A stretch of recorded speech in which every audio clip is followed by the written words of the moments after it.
स्वागत है एक बार फिर से आप सभी का आज की इस स्पेशल क्लास में, जहां हर बार की तरह इस बार भी हम हिंदी के वाक्यों को अंग्रेजी में ट्रांसलेट करना सीखेंगे। हर बार की तरह इस बार भी हम कुछ ऐसे हिंदी के वाक्यों को अंग्रेजी में बोलने की कोशिश करेंगे जो हमारे लिए कॉमन होता है।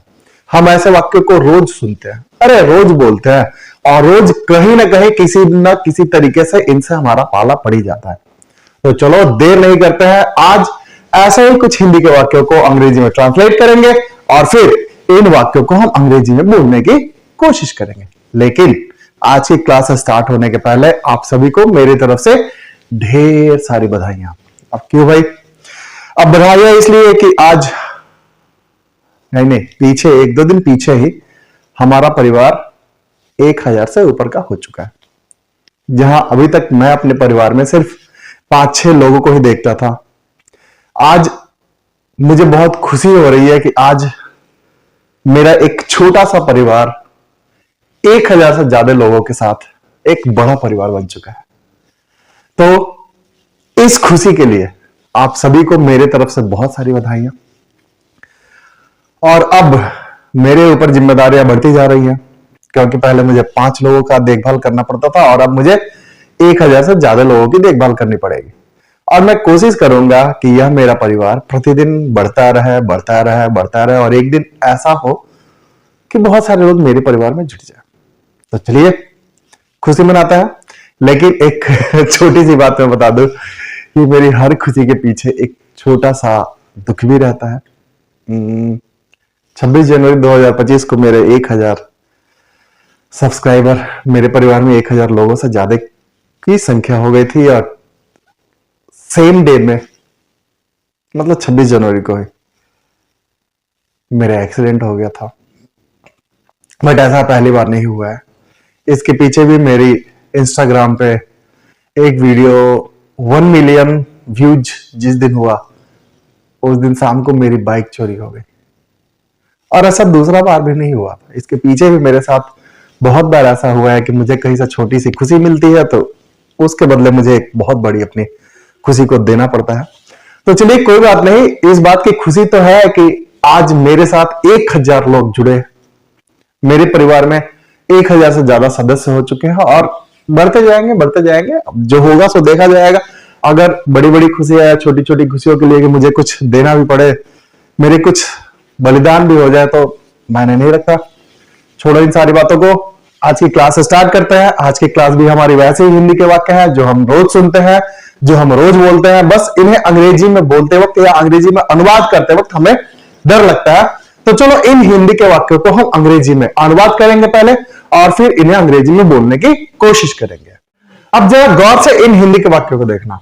आज के हिंदी के वाक्य कौन कौन से हैं जरा सा समझना। पहला हमारा हिंदी का वाक्य है, मुझे कुत्तों से डर लगता है। अब बताओ भाई, किसे कुत्तों से नहीं डर लगता है? आपको भी लगता होगा, मुझे तो लगता ही है, क्योंकि इन्हीं कुत्तों के कारण मेरा 2 बार एक्सीडेंट हुआ है।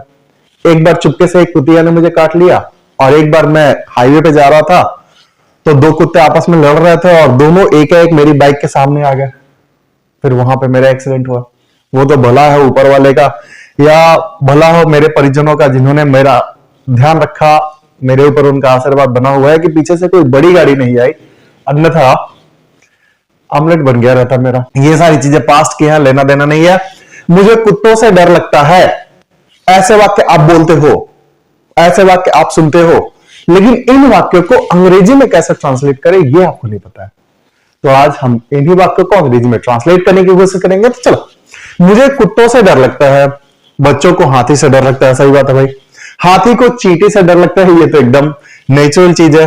किसान को सूअरों से डर लगता है। देखो, किसान जब खेतों में फसल लगाते हैं ना, तो इन सूअरों के कारण उन्हें बहुत परेशानी होती है। ये सारे सूअर खेतों में घुस जाते हैं और फिर पूरे खेत की मिट्टी को, फसल को तबाह कर देते हैं। इसलिए किसानों को सूअरों से डर लगता है। माँ को तिलचट्टे से डर लगता है, वाजिब सी बात है भाई एकदम। और बहन को छिपकली से डर लगता है। सारी लड़कियां छिपकली से डरती है, सिर्फ मेरी बहन नहीं, बहुत सारे लोग हैं, बहुत सारी ऐसी लड़कियां हैं जिन्हें छिपकली से डर लगता है। तो आज इन वाक्यों में हमने देखा क्या कि सबको किसी न किसी चीज से डर लगता है। यानी कि जो हमारा कॉमन पार्ट है वो है डर लगता है। क्या है जी? डर लगता है। अब देखो, डर लगता है के लिए हम क्या करते हैं? स्केयर्ड ऑफ का प्रयोग करते हैं। क्या करते हैं? स्केयर्ड ऑफ का, डर लगता है। याद रखना, हमेशा स्केयर्ड के साथ ऑफ का ही प्रयोग होगा, स्केयर्ड ऑफ। तो इन हिंदी के वाक्यों को अब हम अंग्रेजी में ट्रांसलेट करते हैं। क्या करते हैं? तो मुझे कुत्तों से डर लगता है। किसे डर लगता है भाई? तो मुझे के लिए आई हो जाएगा, है तो एम हो जाएगा, आई एम। क्या लगता है भाई? डर लगता है, तो स्केयर्ड ऑफ। किससे डर लगता है? तो आई एम स्केयर्ड ऑफ कुत्तों से, dogs. I am scared of dogs, मुझे कुत्तों से डर लगता है। हमने इसे अंग्रेजी में अनुवाद कर लिया, I am scared of dogs. बच्चों को हाथी से डर लगता है, तो children are scared of elephant.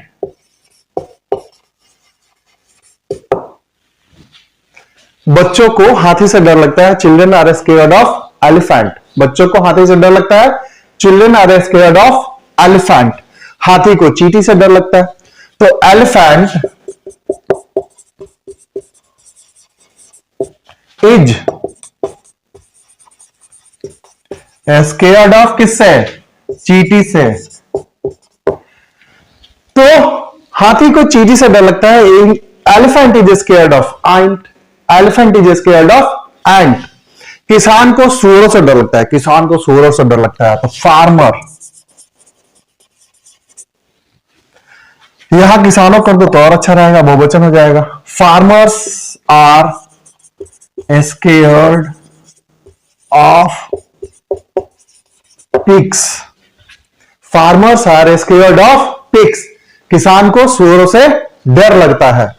अब है मां को तिलचट्टे से डर लगता है और बहन को छिपकली से डर लगता है। देखो, इन दो वाक्यों को आप खुद से ट्रांसलेट करो। जब तक आप खुद से ट्रांसलेट नहीं करोगे, मेरे बनाए हुए पैटर्न का अगर आप हिंदी के वाक्यों को अंग्रेजी में ट्रांसलेट करने की कोशिश नहीं करोगे, आप नहीं समझ पाओगे। आपको डर लगता ही रहेगा, आपको अंग्रेजी से डर लगता ही रहेगा। अब आप कह सकते हो मुझे अंग्रेजी से डर लगता है, आई एम स्केयर्ड ऑफ इंग्लिश। मुझे अंग्रेजी से डर लगता है, आई एम स्केयर्ड ऑफ इंग्लिश। मुझे भूतों से डर लगता है, आई एम स्केयर्ड ऑफ घोस्ट। तो हिंदी के वाक्यों को ऐसे हिंदी के वाक्यों को अंग्रेजी में आसानी से ट्रांसलेट कर लोगे, क्योंकि मैंने आपको पहले बता दिया है, डर लगता है के लिए हम स्केयर्ड ऑफ का प्रयोग करते हैं। तो फिर टेंशन खत्म हो जाएगी जब ऐसे हिंदी के वाक्य आपके सामने आ जाएंगे, ना बोलने में ना ही ट्रांसलेट करते वक्त। तो हमने क्या सीखा कि आज हमने सीखा कि जब किसी वाक्य में डर लगता है आ जाए, तो हम उस वाक्य में स्केयर्ड ऑफ का प्रयोग करते हुए उन वाक्यों को हिंदी से अंग्रेजी में ट्रांसलेट कर लेंगे। एग्जांपल्स थे आपके सामने। मुझे कुत्तों से डर लगता है, मुझे कुत्तों से डर लगता है, बोलो मुझे कुत्तों से डर लगता है, आई एम स्केयर्ड ऑफ डॉग्स। मुझे कुत्तों से डर लगता है, आई एम स्केयर्ड ऑफ डॉग्स। बच्चों को हाथी से डर लगता है, बच्चों को हाथी से डर लगता है, childrens are scared of elephant. Childrens are scared of elephant. हाथी को चींटी से डर लगता है, elephant is scared of ant. Elephant is scared of ant. किसानों को सूअरों से डर लगता है, farmers are scared of pigs. Farmers are scared of pigs. मां को तिलचट्टे से डर लगता है, mother is scared of cockroach. Mother is scared of cockroach. बहन को छिपकली से डर लगता है, sister is scared of lizard. कितना आसान था जी। अब आप बताओ कि ऐसे हिंदी के वाक्य अगर आपको अंग्रेजी में मिल जाए ट्रांसलेट करने के लिए, या कभी आपको अंग्रेजी में बोलना पड़े, तो क्या आप बोल पाओगे कि नहीं बोल पाओगे? अरे यार, आप एकदम आसान है, एकदम में मतलब क्या कहते हैं ये, वो हमारे यहां भोजपुरी में कहा जाता है बाएं हाथ का खेल है। ठीक वैसे ही अब ये आपके लिए बाएं हाथ का खेल हो गया, क्योंकि अभी तक आपने इस चीज को कैसे अंग्रेजी में ट्रांसलेट करते हैं ये पता ही नहीं था। अब आपने इसे सीख लिया अंग्रेजी में ट्रांसलेट करना, तो जब अंग्रेजी में आप ट्रांसलेट करोगे तो उसी को तो अंग्रेजी में बोलना है, फिर आपकी स्पीकिंग भी अच्छी हो जाएगी। कौन कहता है आपको अंग्रेजी नहीं आता है?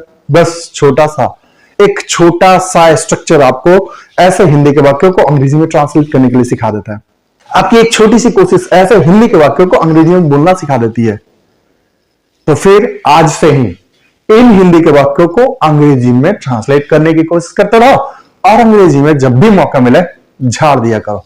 तो चलो, आज की क्लास कैसी लगी आपको चैट बॉक्स में मुझे बताना, और यह भी बताना कि आज आप इस वीडियो को, इस क्लास को कहां से देख रहे हैं।